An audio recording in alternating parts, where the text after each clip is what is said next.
Welcome to the AutoSys training video. By the end of this video, you will learn about AutoSys box jobs, its behavior during job executions, and the purpose of success and failure attributes in a box job. A box job in AutoSys is a logical container that you can use to group related jobs. Grouping related jobs into a box makes managing, monitoring, and controlling complex workflows easier. Box job supports conditional execution, parallel and serial execution, and error handling of contained jobs. Some of the important features and rules of a box job are: a box can contain jobs of any job type. The box job does not execute anything directly. The jobs within the box execute and perform tasks per their job definition, and the contained jobs in the box run only once per box execution. When a box enters the running state, the status of all its jobs, including the child boxes, changes to activated, indicating that the jobs are eligible to run. Each contained job is analyzed for the start condition before execution. The box remains in the running state if there are jobs with an activated or running state. If a contained job in the box does not execute due to conditional job flows or the failure of a predecessor job, the box remains in running state indefinitely. Let's verify this default behavior of the box job using an example of a fictitious bank called the Hedmerl Bank. The workload automation developers at Hedmerl Bank defined a box job to automate the credit card activation workflow. The developers ensured the box job had credit card activation and rejection job streams as part of the credit card activation workflow. If the customer verification process is successful, AutoSys runs the credit card activation stream, and if the verification fails, it runs the rejection stream. Thus, at any point, only one stream is executed in the box job.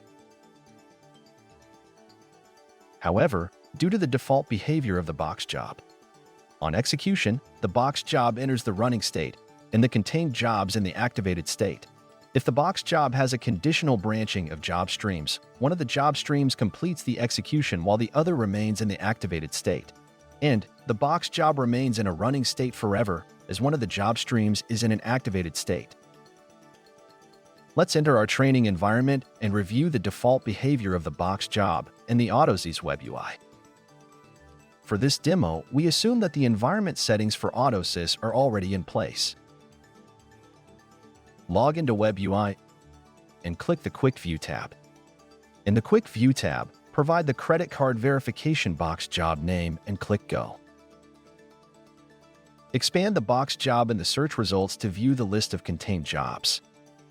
Now, select and start the box job execution. Click Yes to confirm the action. AutoSys displays a confirmation message. To check the job status, click Refresh. Hover on the status icon and notice that the box job is in the running state. Expand the job flow section and check the execution status of the box and its jobs. You may notice that one of the job streams completes the execution. Refresh the page, expand the box job in the search results, and check the status of contained jobs and the box. You may notice that one of the job streams completes the execution with success status. However, due to its default behavior, the box status remains in a running state, as the other job stream is still in an activated state. To overcome the indefinite box execution loop challenge, let's define the success and failure conditions in the box job definition. The box completion condition can be: the box must complete the execution in the success state when the credit card approval or the rejection job streams complete the execution with success status. The box must complete the execution in the failure state when the credit card approval or the rejection job streams complete the execution with failure status. To define the success and failure conditions for the box, in the Quick Edit tab, provide the box job details and click Go. AutoSys opens the job in edit mode. In the Box tab, under the Properties section, define the success and failure conditions in the success and failure fields. And save the box job. AutoSys displays a confirmation message. Now navigate to the Quick View tab. Select and start the box job execution. The box job status changes to running state. After the execution is complete, you may notice that the box job status changes to success in the job flow section. Refresh the search section, The search results display the success status icon for the box job. Thank you for watching the video on box jobs.